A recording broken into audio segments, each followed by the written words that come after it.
আর বান্দার হক বান্দা মাফ না করলে আল্লাহ মাফ করে না। এটা বান্দা, ওই আমনের ফোলা কিন্তু একটা মানুষ, আপনি তার হক নষ্ট করছেন, আপনার জবাবদিহি করতে। যেই মা বাবা তার ছেলে মেয়েকে ছোটবেলায় আল্লাহর কোরআন শিখায় নাই, দিন শিখায় নাই, সে তার হক নষ্ট করছে। আল্লাহর কসম, এই হক কেন নষ্ট করলো?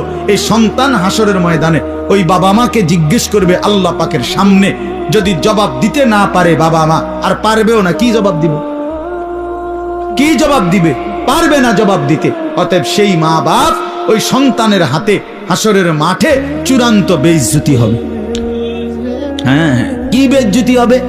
কি বেইজ্জতিটা? কি বেইজ্জতি হলো ওই মা বাপকে পায়ের নিচে ফালাইয়া সন্তান নিজের পাও দিয়া বাপ মার ঘাড়ে কান্দে মুড়া দিয়া এরপরে জাহান্নামে যায়। এটা কোরআন শরীফ।